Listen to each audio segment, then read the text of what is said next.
ये तो फिर आज ये कर रहे हैं हम STCW Watchkeeping. I will share the screen with you. मेरे पास कोई PPT नहीं है इसका, so I will be sharing this on जो नोट्स हैं, नोट्स के साथ आपके साथ शेयर करूँगा. और इसमें जो क्वेश्चंस आते हैं, it's a huge topic, but इसमें जो क्वेश्चंस आते हैं हम उसी को देखेंगे. आपके पास अगर है नोट्स, वो हैंड आउट है आपके पास? नहीं है? नहीं है sir. No sir. Okay, alright, चलिए ऐसा करते हैं. मेरे पास है एक कॉपी हैंड आउट की, मैं आपको भेज दूंगा इस लेक्चर के बाद, ठीक है? और फिलहाल यहाँ से देखते हैं. And like I said, don't worry, syllabus आपका बहुत जल्दी ख़त्म हो जाता है. मेरे पास करीब 1 महीना बचा रहता है सिलेबस रिवाइज करने के लिए आप लोग के साथ, ठीक है? So not to worry about revision. Notes नहीं है, कोई बात नहीं, दोबारा जब आ जाएंगे फिर हम कर देंगे. ओके, ये मेरा स्क्रीन शेयर हो गया आपके साथ. Can you see it? Yes sir. Okay, so now ये आपका STCW है, ये लेटेस्ट है, including the 2010 Manila amendments. Okay, and एक मिनट, कलर देख लूँ जरा मैं. कलर ये वाला ले लेते हैं. ओके, सो पहले था ये इसका जो एडिशन था, थर्ड या फोर्थ एडिशन था, उसमें अलग तरीके से डिस्क्राइब कर रखा था. यहाँ पे थोड़े से चेंजेस आए हैं. ये जो 2010 के जो मनीला अमेंडमेंट्स है, सॉरी वो ब्रिज प्रोसीजर्स गाइड की बात कर रहा था, थर्ड एडिशन. सो यहाँ पे जो है आपका STCW वॉचकीपिंग, इसमें मनीला अमेंडमेंट्स भी आ गए हैं जो चेंजेस हुए हैं. So there are 4 sections here. हमको सेक्शन 1 और 2 से मेन है. Section number 3 keeping a radio watch, okay, ये भी है. पर सेक्शन नंबर 4 हमारे इंजीनियरिंग वॉच का है, ये हमारे लिए अभी नहीं है. फेज 2 में इसमें एक क्वेश्चन आता है इंजीनियरिंग वॉच का भी लेकर. राइट नाउ जो हमारे क्वेश्चंस आते हैं वो आते हैं from section 1, section 2, may be rarely from section 3. But ठीक है, रेडियो वॉच रखना आपका काम है, the navigation and radio watch, तो आ सकता है. So section 1 now deals with watchkeeping arrangements and principles to be observed. What are the principles of watchkeeping? What are the arrangements for watchkeeping? Okay, ये तो principles की बात कर रहा है. Section 2 is dealing with guidance regarding watchkeeping arrangement and principles to be observed.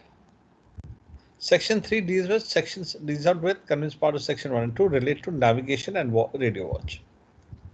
सो एक एक करके हम आएंगे. सबसे पहले हम कर रहे हैं watch keeping arrangements and principles to be observed. Common question है आपका. As per the STCW 2010, what are the principles to be observed keeping a navigational watch? Okay, so certification को छोड़ देते हैं अभी. पैसेज प्लानिंग आपको करना है, ये भी सेक्शन जो ये है उसमें भी पार्ट्स हैं आपके. पहला सर्टिफिकेशन है, पैसेज प्लानिंग का है, ठीक है, एक एक करके आएंगे. Planning prior to the passage, अभी मैं सिर्फ हेड को पढ़ा रहा हूँ. Verification and display of planned route, deviation from the planned route, ठीक है. सो पैसेज प्लानिंग के लिए इतना है आपके पास. तो let's come to that. Passage planning, watch planning के बारे में. Certification, yes, everyone has to be certified, right. ये आपका वॉच कीपर्स जो है, they have to be certified, चाहे वो ABB हो. he should be having a certificate, right, that he is what you call watch keeping का उसके पास certificate होना चाहिए. सो पैसेज प्लानिंग के लिए सबसे पहले क्या, नंबर 3 को देखिए क्या है. Intended watch shall be planned in advance. Advance में आप प्लान करेंगे. Taking into consideration all the pertinent means important information. Course laid down shall be checked before voyage commences. ठीक है। देन चीफ इंजीनियर, मास्टर जो है chief engineer के साथ consult करेगा कि मुझे कितना फ्यूल ऑयल चाहिए, कितना हैवी ऑयल, लूब ऑयल्स, ये सब मेरे पास सफिशिएंट है या नहीं है, length of the voyage, fuel, fresh water, lubricant, chemical supplies वगैरह, ये भी देखना आपके पास खाना पीना सफिशिएंट है, पानी सफिशिएंट है, heavy oils, lube oils, diesel, जो चाहिए spare parts for that particular voyage, ये भी जरूरी है देखना। Then, prior to each voyage, the master of every ship shall ensure that the intended route from port of departure to the port of call is planned. Matlab, from your load port to your discharge port, your passage has been planned using appropriate charts, nautical publications, etc. for the intended voyage, containing accurate, complete, up-to-date information. मतलब कि आपके पास जो passage plan कर रहे हो, आपके पास उस passage के लिए charts, publications, titles, stream atlases, जो भी है सब कुछ है, और वो सब के सब अपडेटेड है, एक्यूरेट इंफॉर्मेशन। ठीक है, तो वो अपडेटेड मतलब सब वार्निंग्स, हैजर्ड्स, डेंजर्स सब उस पर डिस्प्ले कर रखे हैं। फिर जो रूट आप प्लान कर रहे हो, इट शुड बी डिस्प्लेड, मतलब वो चार्ट में होगा जैसे आजकल एक डिस्प्ले है, and it has to be verified. ठीक है, it has to be verified, displayed on the chart, continuous होना चाहिए, available to the officer on watch. ये नहीं कि एक चार्ट खत्म हो गया, दूसरे चार्ट में दिखाई नहीं रखा, रूट नहीं डाल रखा। It has to be continuous. Well, आजकल एक डिस रहता है तो कंटिन्यूस ही रहता है।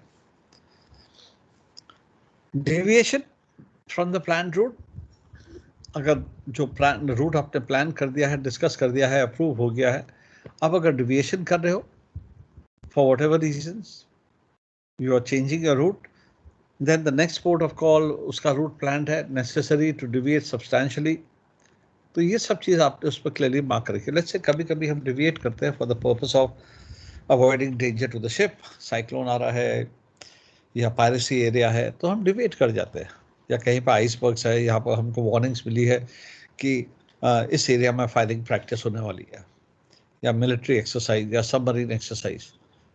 तो पहले जब हमने पैसेज प्लान किया था उस वक्त नहीं मालूम था, बाद में मैसेज आया कि इस एरिया में फायरिंग एक्सरसाइज हो रही है, तो you will alter your course, keep away from that. So ऐसे अगर कोई डिविएशन हो रहा है तो then again it has to be plan, discuss with everybody and नया course laid down. So this is as far as passage planning is concern. एक बार रूट अप्रूव हो गया है, then you are not allowed to change it without the permission of the master. Minor changes कर सकते हैं आप, but try to come back to your planned route as soon as possible. Then, what are the principles, watchkeeping principles? ठीक है, what is the composition of a navigational watch? वो अलग question है. Means level 1, level 2, level 3 watchkeeping का. This is the principles to be observed. और यहाँ पे bridge भी आ रहा है, engine room भी आ रहा है. So, first of all, proper arrangement of working personnel should be ensured. Then any limitations, fitness level, qualifications and fitness levels of the individual. मतलब ब्रिज में आपका कोई ऑफिसर आपको रिलीव करने आ रहा है, first you have to make sure that he is properly rested and he is fit to take over the watch. He is not under the influence of alcohol या उसको rest hours उसके नहीं मिले हैं, or he is sleepy. So, under the watchkeeping, understanding the watchkeeping personnel regarding the individual roles and responsibility. These are the principles. Master Chief Engineer for the engine room, Master for overall, of course. And officer in charge of watch shall maintain a proper watch, make the most effective use of the resources available. So, bridge अगर आप हो, so you will make the maximum use of all the resources which are available to you on the bridge. Engineers, When he's keeping a watch, he will keep a proper watch and make the maximum use of all the resources which are available to him in the engine room. Watch keeping personnel, चाहे bridge में चाहे engine में, they will understand the operation of all the installation and equipment and be familiar with handling them. Engine में engine वाला और bridge में bridge वाले. You should be familiar with all the equipment on the bridge या जो भी installations है, and you should be able to handle them familiar. ये चीज नहीं कि आपको नहीं मालूम है. Watch keeping, a person shall understand the information and how to respond to that from each station, respond to the information. Okay, so these are the general principles.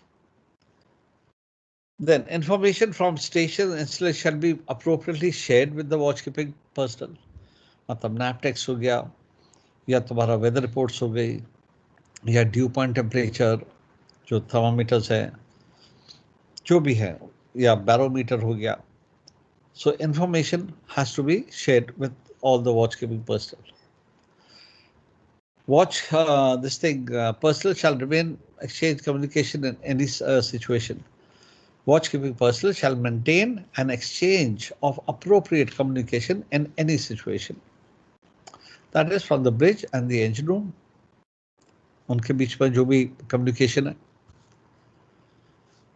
Both of them shall notify the master or chief engineer or जो भी officer in charge है of watch duties without any hesitation when any doubt exists. So चाहे वो engine room वाला हो या deck वाला हो, without hesitation, when you are in doubt, inform the master and the chief engineer या जो भी officer watch है कि what action is to be taken for the safety of the ship. ठीक है, so these are your general principles watchkeeping के, and they apply both to deck and engine. So being familiar with all the equipment and installation, वो bridge का जो deck officer है उसके लिए भी important है और जो engine में जो officer है उसके लिए भी important है.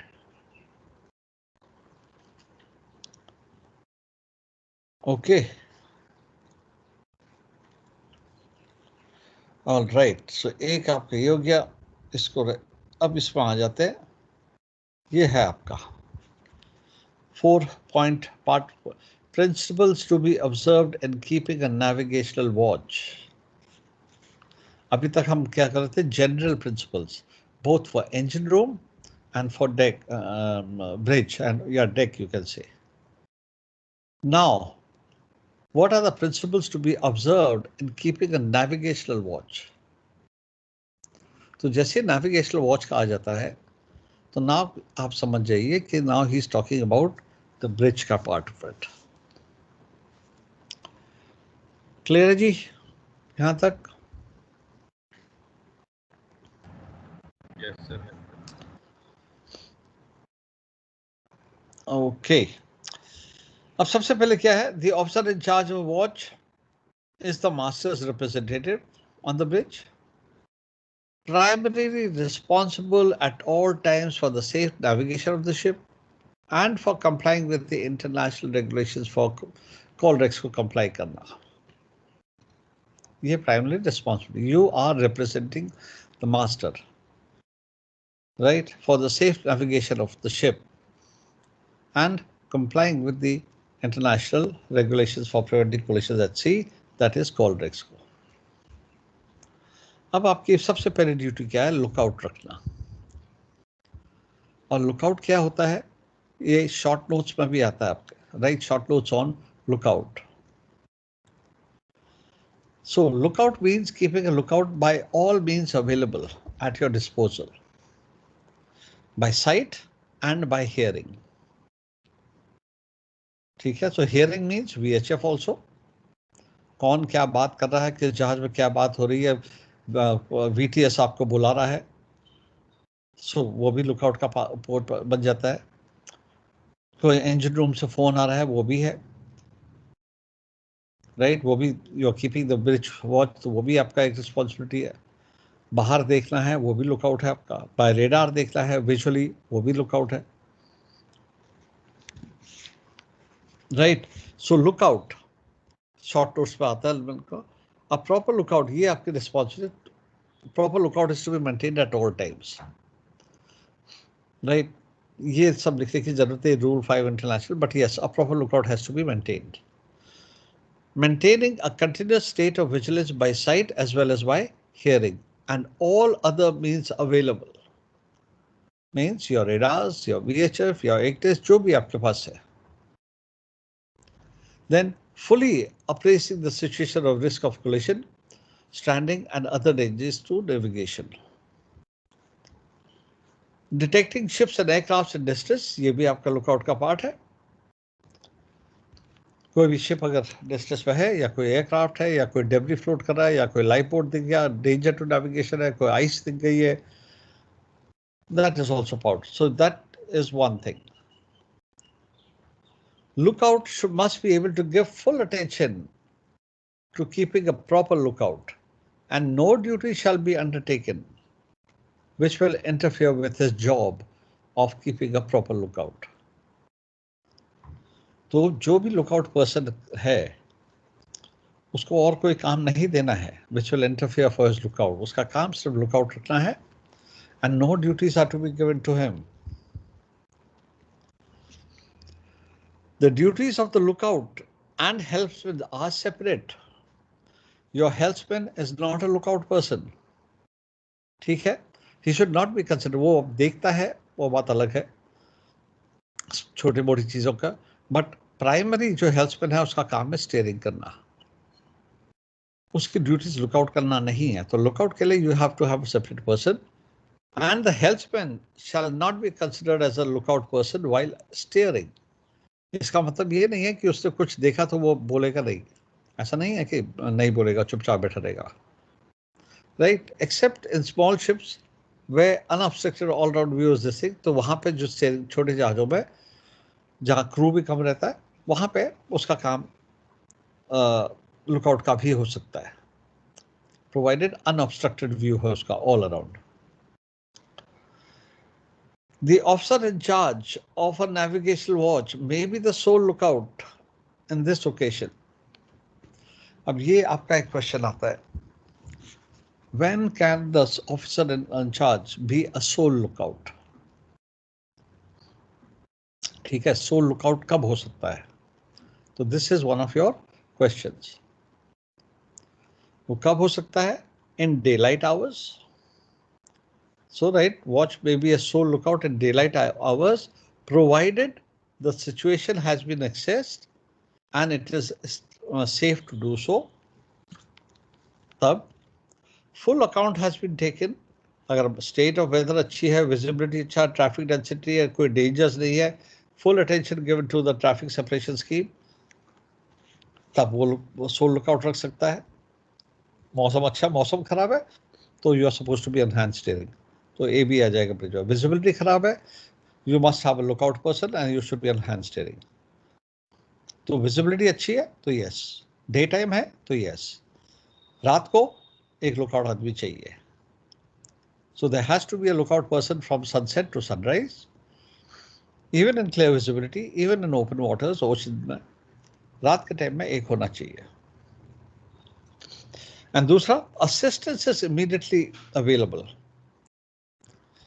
Normally daytime में the crew is working on deck, हर एक एबी को पता होता है कि ये मेरी वॉच भी है। So अगर सोल लुकआउट रख रहे हैं ब्रिज में एंड ड्यूटी ऑफिसर को एबी की जरूरत है तो वो एक सिग्नल देता है, वो सिग्नल देने से जो डेक में एवी काम कर रहा है वो सिग्नल को सुनेगा और वो समझ जाएगा कि भाई 10 बज रहा है, 10 बजे मेरी ड्यूटी है, वो ब्रिज में आ जाएगा। 2 बजे सिग्नल सुना तो 2 बजे जो भी एवी ड्यूटी में वो ब्रिज में आ जाएगा if he is working on deck. वो अरेंजमेंट होना चाहिए। दैट मीन्स नंबर 3 क्या बोल रहे हैं यहाँ पे, assistance is immediately available to be summoned to the bridge when any change in situation requires. तो वो अरेंजमेंट होना चाहिए। राइट, सो ये एक आपका और क्वेश्चन है. अब क्वेश्चन नंबर 17, आइटम नंबर 17, ये एक और कंपोजिशन क्वेश्चन है आपका. What are the factors which the master will take into account to determine the composition of a navigational watch. कि एक नेविगेशनल वॉच को, मतलब यहाँ पे आ गया level 1, level 2, level 3 watch keeping. So वो कौन कौन से फैक्टर्स हैं जो कैप्टन दिमाग पर रखेगा कि भाई ब्रिज में एक ही बंदा काफी है, या ब्रिज में 2 लोग चाहिए, या ब्रिज में 3 लोग चाहिए. Composition, Manning level, right. So ये यहाँ पे the master shall take into account all relevant factors including those described as well as the following factors. क्या है? In determining that the composition of navigational watch is adequate to ensure that a proper lookout can be maintained. Sole lookout नहीं, proper lookout can be maintained continuously. So master क्या क्या देखेगा? State of visibility, weather, sea conditions, traffic density कैसी है, right, other activities in that area, then attention necessary जो TSS में आप हैं, additional workload caused by the nature of the ship's functions. For example, आपका काम ज़्यादा है, वर्कलोड ज़्यादा है, ट्रैफिक ज़्यादा है, whatever, तो उस पर fitness of each member of the watch, confidence, knowledge of the officer and crew, experience of the officer of watch, familiarization with the bridge equipment. मतलब नया नया कोई ऑफिसर आया है ब्रिज पे, शिप में, and he is not familiar with the bridge equipment, क्योंकि अभी अभी आया है.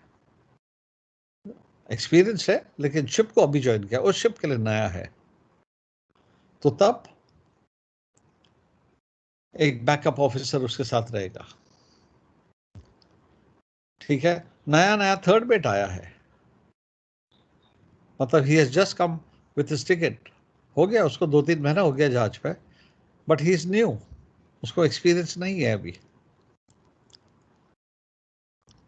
जैसे आप लोग हो, आप लोग अभी टिकट निकाल के जाओगे तो अभी you are fresh, though you may go on the same ship जिसमें आप कैडेट थे, you are familiar with the ship, you are familiar with the bridge equipment, but you have just taken out your this thing, third license.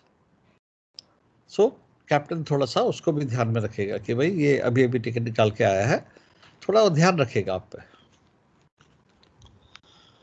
ठीक है, what all activities are taking on board the ship, operation status of the bridge equipments, instruments, controls. Bar bar steering fail हो जा रही है, auto pilot fail हो जा रहा है, सो ए बी ब्रिज में होना है, या इंजन ब्लैकआउट हो जा रहा है तो ए बी को ब्रिज में रखना है. सो जो state of the machinery and equipment, उसको भी कैप्टन ध्यान में रखेगा. You can't keep calling people every now and then, बार बार अरे यार फेल हो गया स्टीयरिंग, आ जा ऊपर, फिर चले जा, फिर स्टीयरिंग इंजन फेल हो गया. सो जो इक्विपमेंट मशीनरी का जो स्टेटस है, या ब्रिज कंट्रोल का, या इंजन रूम का, उसको भी ध्यान में रखते हुए. मैनूवरिंग कैरेक्टरिस्टिक्स, रडर, सो ये आपके यहाँ पे 13 दे रखे हैं. These are the factors which the captain will take into account to determine the composition of a navigational watch. So ये आंसर है इसका. Right, item number 17. What factors will the master take into account to determine the composition of the navigational watch? मतलब Manning level क्या रखनी है, level 1, level 2, level 3, उसका answer ये है. ओके, अब वॉच अरेंजमेंट कैसे रखना है, मतलब 4 से 8 की वॉच, 8 से 12 की वॉच, 12 से 4 की वॉच, ये वॉचिंग के अरेंजमेंट्स है। और उसको कैसे रखना है? To ensure that the bridge is not left unattended, मतलब कोई ना कोई ब्रिज में होना चाहिए, certified officer. So when deciding the composition of the watch, which may include ratings, ये भी देखना है कि ब्रिज को कभी भी अनअटेंडेड नहीं छोड़ना है। वेदर कंडीशंस हमने ऊपर डिस्कस कर लिया है। नेविगेशनल हैजर्ड्स, आसपास कोई डेंजर्स तो नहीं है, ट्रैफिक तो नहीं है, ये भी देखना है। Ship is fitted with auto pilot, use of ECDIS radar, radio duties में परफॉर्म करनी है। मशीन स्पेस मैंड है या अनमैंड है? आजकल जनरली यूएमएस होता है रात के टाइम में, दिन के टाइम में वो होता है। Any unusual demands of the navigational watch, unusual demands means traffic ज़्यादा है, टीएसएस में हो, ट्रैफिक भी है, शोल्स भी है, ट्रैफिक, और ये वीटीएस को रिपोर्ट भी करना है। ओके, ये वॉच अरेंजमेंट्स के लिए। The bridge should not be left unattended at any time. Next question आता है आपका। हाँ, मेरी आवाज है भाई, क्लियर आ रही है? Yes, sir. Yes, sir. Yes, sir. Okay, Yes, sir. यहाँ तक क्लियर है। I am just striking the questions, मैं उन्हीं के कर रहा हूँ जो क्वेश्चंस आपके आते हैं। ठीक है, जनरल प्रिंसिपल्स क्या है, लुकआउट कैसे रखते हैं, सोल लुकआउट कब रखी जाएगी, what are the factors which the master will take into account to determine the composition of navigational watch. और अब है आपका टेकिंग ओवर वॉच। अब टेकिंग ओवर वॉच तो आपने बहुत सारी कर रखी है, isn't it? आगे भी करोगे। 3 साल या 2 साल जो भी आपने सी में बिताए हैं, उसमें you have done lot of taking over and lot of handing over.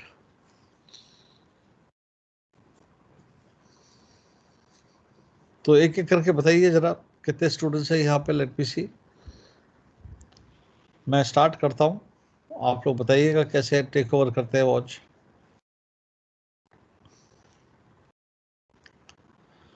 तो मैं स्टार्ट करता हूँ कि सबसे पहले स्टार्ट करते हैं how to take over watch.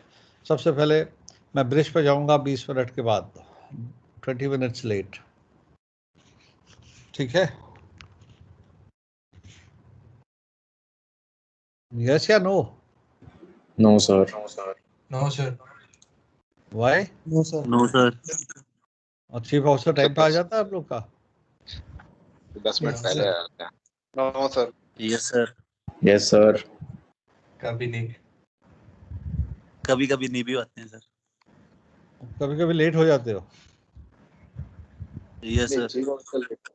यार हमारे टाइम में तो कभी कभी क्या, अक्सर वो चीफ ऑफिसर बोलता था अच्छा मैं आ रहा हूँ, आधे घंटे बाद बोलेगा बस पहुंच रहा हूँ। सर हमेशा हाँ सर, सेकंड मेट कर देता था कभी कभी तक 6 बजे तक पहुंच मेट की। 6 बजे तक रुका देते हैं? हाँ सर, हुआ है 2-3 बार ऐसे।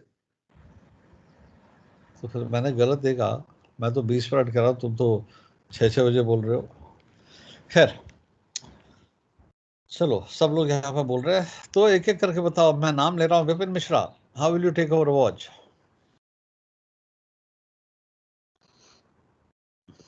सर पहले तो मतलब एक एक आइटम बताना, एक सब लोग मिलके एक एक आइटम बताएंगे। विपिन शर्मा।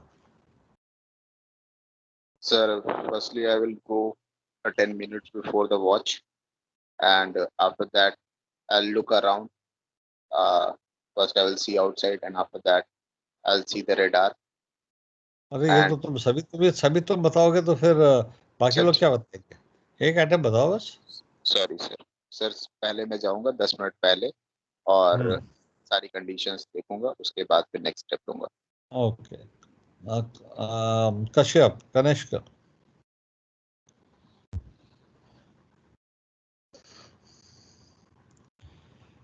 कनिष्क कश्यप,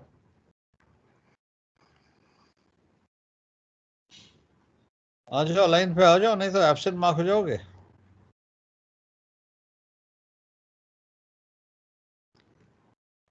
ओके, कनिष्क कश्यप, एक मिनट, एब्सेंट। सर शायद उसका नेटवर्क इशू है सर, पहले वही क्लास में भी था। पहले भी है तो तुमको कैसे मालूम नेटवर्क इशू है उसका? सर पहले वाली क्लास में भी आया था तो नहीं आया। ओके, कनिष्क अगर नेटवर्क इशू है व्हाट्सएप में बताइए ग्रुप में that you are having network issue. ठीक है, मैं वेट कर रहा हूं आपका व्हाट्सएप का।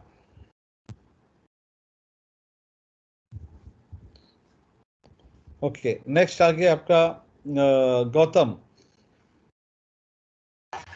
Yes sir. नेक्स्ट पॉइंट बताइए। नेक्स्ट पॉइंट सर रडार देखना है, उसके बाद सर ड्यूटी ऑफिसर से पूछना है कि कोई एक आइटम। यस सर, पहले रडार देखना है। रेडार देखना है पहले। अच्छा, next Saxena. Next sir Saxena Divya Kumar. Yes, sir. What is the plotted course and traffic all around? Okay, Bagga, Sumit Bagga. Yes sir. हाँ बताइए। सर जब हैंड ओवर टेक ओवर करूंगा सर, नॉर्मल पहले तो सर बाहर जाऊंगा, मैं देखूंगा, पता करूंगा कहाँ पे है, पोजीशन नोट डाउन कर लेंगे। बाकी पूछूंगा जिससे भी है टेक ओवर ले रहा हूँ। आपको मालूम है भाई हम क्या, आपको मालूम है क्वेश्चन क्या पूछ रहा हूँ मैं? Sir hand over take over का पूछ रहे थे ना? हाँ तो क्या पूछ रहा था मैं? बात नहीं सुना मैं मैंने। हैंडिंग ओवर का नहीं पूछा, मैंने टेकिंग ओवर का पूछा है। और दूसरा मैंने क्या कहा है? सर आपकी आवाज नहीं आ रही। मैंने दूसरा चीज क्या कही? मैंने एक तो बोला हैंडिंग ओवर नहीं, टेकिंग ओवर के लिए पूछा टेकिंग ओवर वॉच।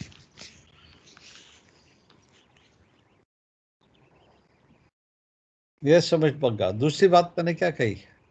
सर वही तो पूछ रहा हूँ, नहीं पता, वापस रिपीट कर सकते हैं? मैंने दूसरी बात ये कही कि एक आइटम बताइए बस। Neeraj Joshi. Sir compass compare कर लेंगे। एक आइटम बता दिया ना आपने। Okay sir, sorry. Neeraj Joshi. Sir, I will check movement of vessel in vicinity.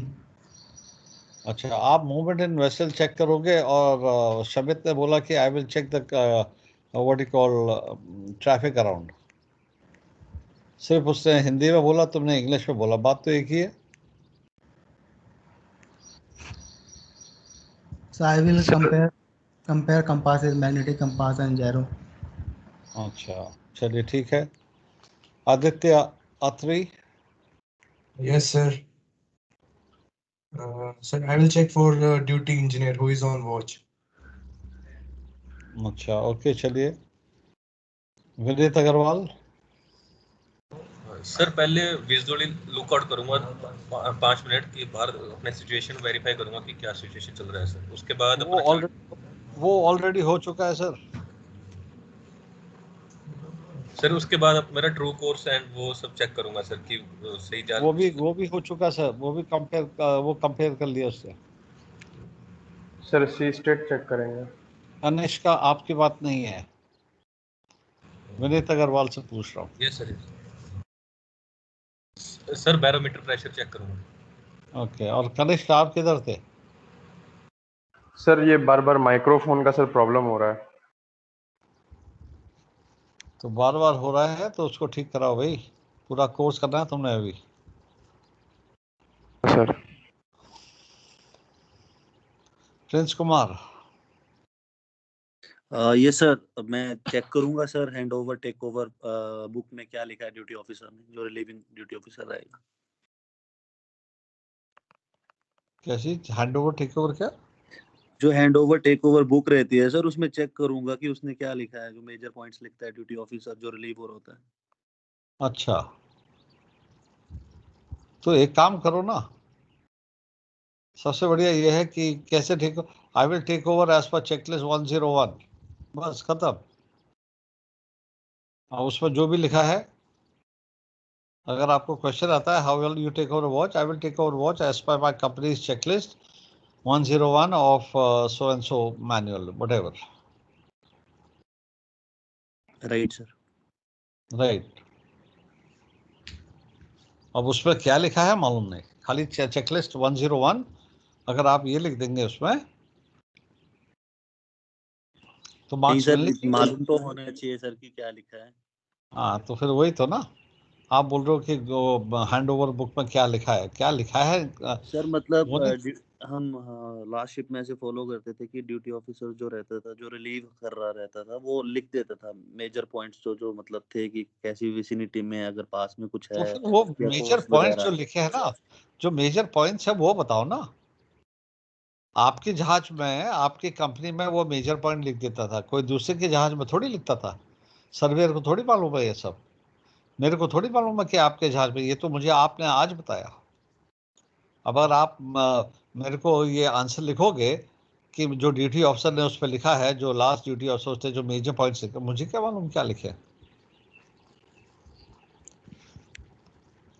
Points बताइए मुझे। सर कोर्सेज कंपेयर कर लूंगा। अच्छा चलिए, वो ऑलरेडी हो चुका है। विजिबिलिटी किसी ने नहीं बताया अभी तक। वेदर कंडीशंस किसी ने नहीं बताई। नेविगेशन लाइट चेक करेंगे किसी ने नहीं कहा। लुकआउट मैन वॉच पे आ गया नहीं आ गया।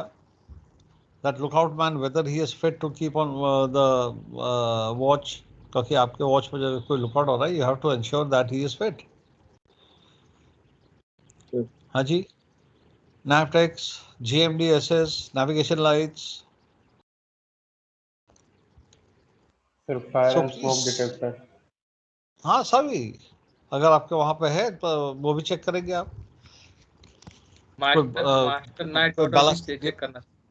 बैलिस्टिक डीबॉलिस्टिक ऑपरेशन चल रहे हैं या कार्गो डेक पर काम चल रहा है, as taking over watch you must know what is happening on the entire ship, not just on the bridge. Deck पे अगर कुछ ऐसा काम चल रहा है या कोई इमरजेंसी काम चल रहा है या हॉट वर्क चल रहा है या एनक्लोज स्पेस एंट्री चल रही है, that as a duty officer you have to, सिर्फ चेकलिस्ट में जो लिखा है वो तो है ही। सो एनीवे, ये आपका आंसर है यहाँ पे टेकिंग ओवर वॉच। एंड सबसे पहले यहाँ पे लिखा है you will not hand over और take over watch if the relieve, अगर पता चलता है that you are not fit to keep your duties, और ऐसे में सीधा मास्टर को इन्फॉर्म करो। सर स्क्रीन शेयर नहीं हुई सर। ओ अच्छा, ओके, मैंने हटा दिया था ना।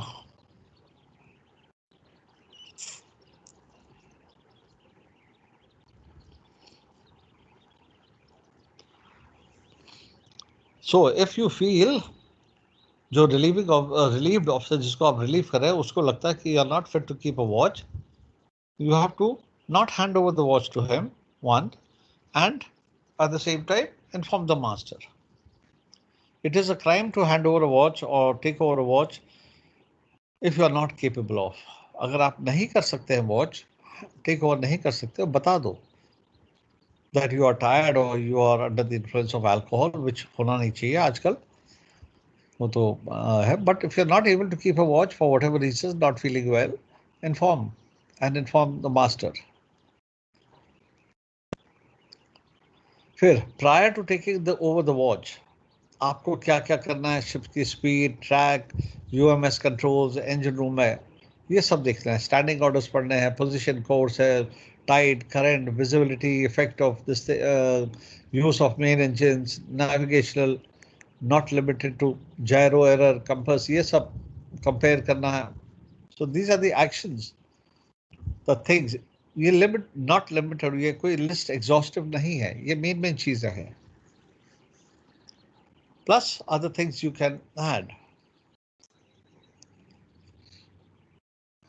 Error of the gyro compass. So सबसे पहले क्या करते हैं, ये चीजें आप खुद चेक करोगे when you are taking over a watch. Let's say for example taking कोई ट्रैफिक है, you are seeing that, तो आपको दिख रहा है कि रेडार पे या आप देख रहे हो कि एक जहाज ओवरटेक करके चला गया, एक जहाज क्रॉस कर रहा है, तो जो ऑफिसर जो जिसको आप रिलीव कर रहे हो उसने भी आपको वही चीज हैंड ओवर करनी है जो आपने देखी है। पहले आप ब्रिज पे जाके सब कुछ खुद चेक करेंगे, खुद से देखेंगे, and then the person who is going, जिसको आप रिलीव कर रहे हो, he will hand over to you. हाँ जी, कोई कुछ पूछ रहा है?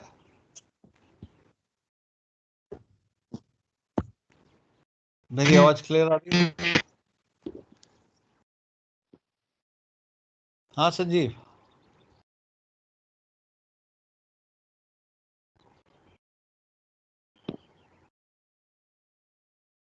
संजीव कुछ बोल रहे हो?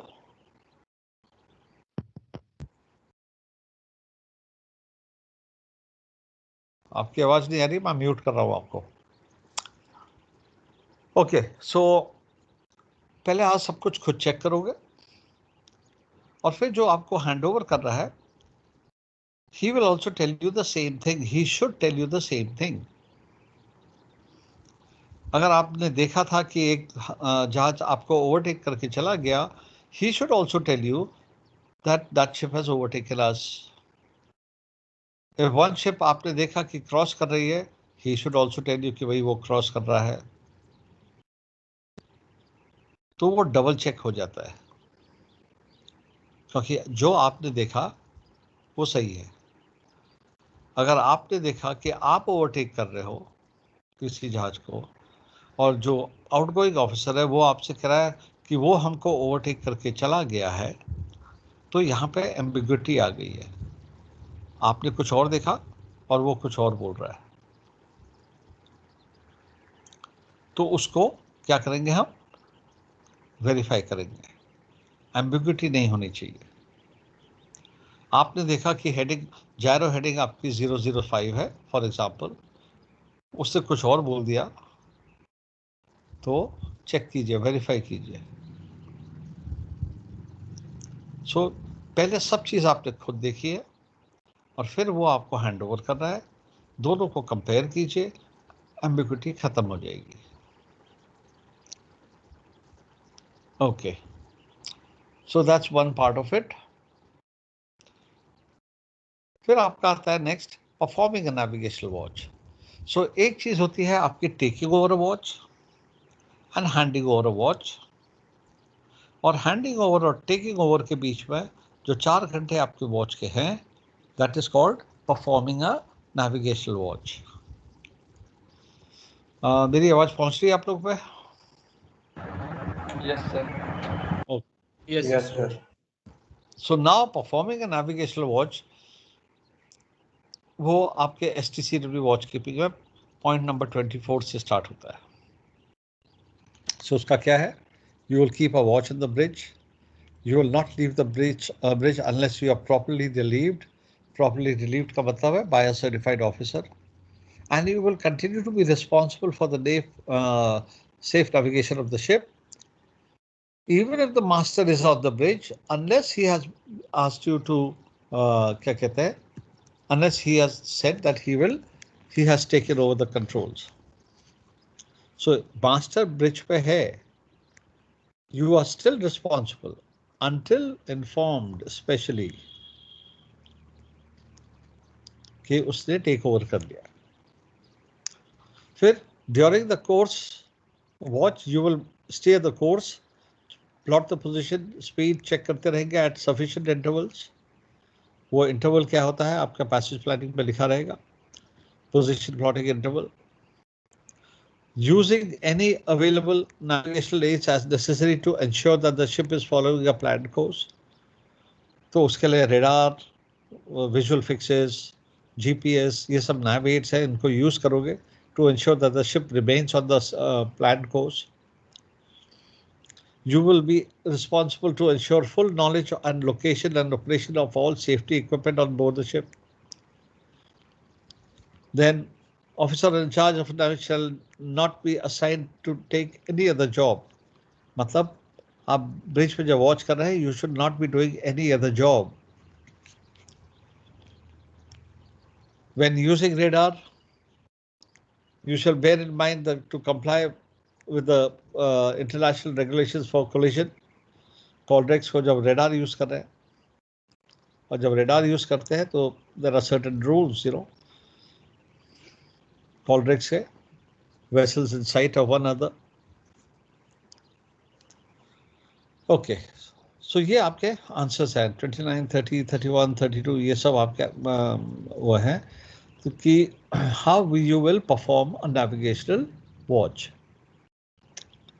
चलो इसको हम अभी तो कंप्लीट नहीं होगा, we will start this next time.